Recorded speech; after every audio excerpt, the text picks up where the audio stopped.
Welcome back. This is our last video about the respiratory system. We're just going to consider some disturbances in oxygen and proton balance. We're going to consider what happens when we exercise, and then we're going to consider hypoxia, when the amount of oxygen is lower in the blood. So let's consider first what happens during exercise, where with this series of graphs we have what is going on when we're at rest versus vigorous exercise.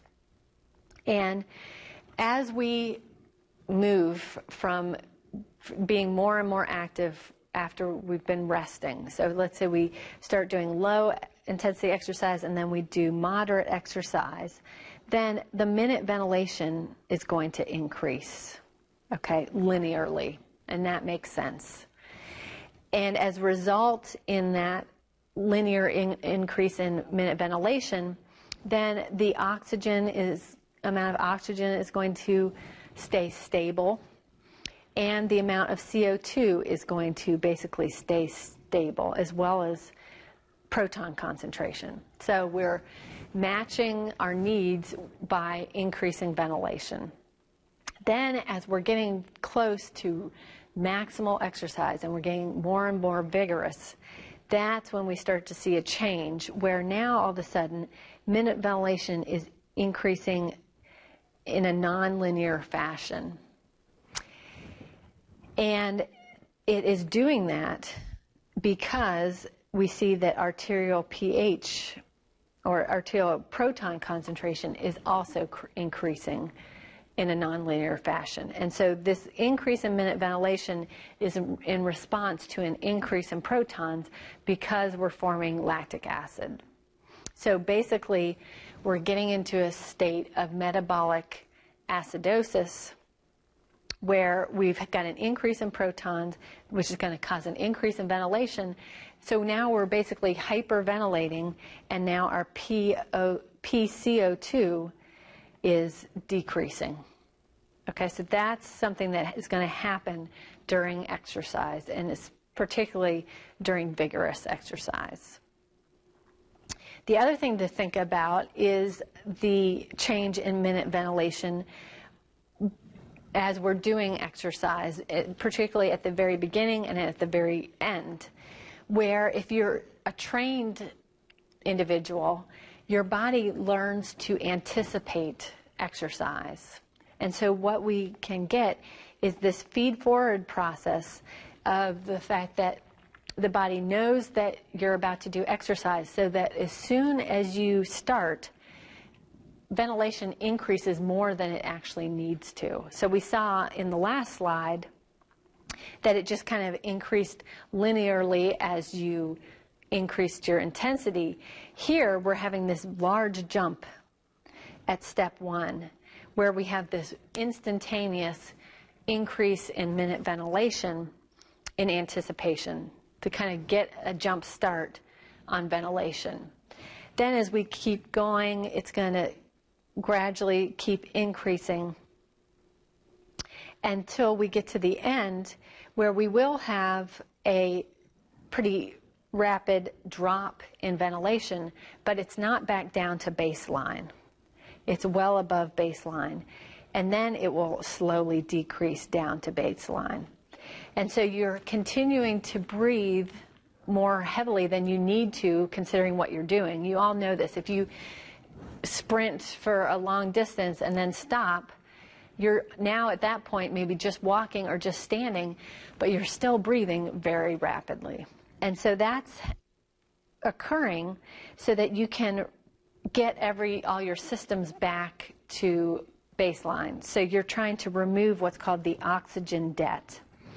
Because of your exercise, you have depleted the stores of oxygen-saturated myoglobin. So this is going to be a molecule that's very similar to hemoglobin, that's in the muscle, that can store oxygen in the muscle. So after you exercise, those stores are going to be depleted. So you're trying to keep that extra oxygen coming in to load up myoglobin again. And then we remember in muscle, we also talked about creatine phosphate, which needs to be converted back so that it can be used again. So those are going to, over the next several minutes, be regenerated through this increase in oxygen uptake. And then we also might have lactic acid around, so that might also be an aspect of the increased ventilation, is also correcting an acid-base imbalance as well. Okay, so we've talked about exercise. Now we're going to finish up talking about hypoxia, which is going to be a deficiency of oxygen in the tissues for some reason. And there can be different types of hypoxia. So we can talk about hypoxic hypoxia, which is a little redundant, when what the problem is that we have low oxygen in the blood. That's the issue. That is separate from having hypoxia because we're anemic, because we, for instance, don't have enough red blood cells, meaning that the PaO2, the arterial pressure of oxygen, is just fine, but we have low oxygen content, because remember, hemoglobin is going to represent 98 to 99% of the oxygen in the blood. We can also have issues where the amount of oxygen in the blood is just fine, but we have low oxygen delivery. So for instance, if we had a blood clot that prevented blood flow, that would be ischemic hypoxia. Or if you put a tourniquet on your arm, then your arm is going to have ischemic hypoxia because you don't have blood flow. But the amount of oxygen in the blood is just fine. Then there's histotoxic hypoxia, which is when there is oxygen in the blood and there is delivery to the tissue. But if you have something like cyanide present that prevents the use of the oxygen, then that would be histotoxic hypoxia. It's basically like there isn't oxygen there because you're not able to use it, in the case of cyanide, to receive electrons in the electron transport chain, because that is what is disrupted by cyanide. So let's talk a little bit more about some causes of hypoxic hypoxia, things that can prevent you from having enough oxygen in the blood, and more specifically, a low arterial pressure of oxygen. So one's going to be hypoventilation, if for some reason you are not breathing enough. The other could be diffusion impairment, which we've talked about a little bit, where you might have normal alveolar pressure of oxygen, but then if you have liquid or mucus or connective tissue that is preventing diffusion, then that can easily affect the pressure of oxygen in the blood. And then we can have a ventilation perfusion inequality, and we've talked about how we all, even in a normal lung, have some VQ mismatch, but then how we can have some other pathological issues or other issues that can cause an increase in that ventilation perfusion mismatch.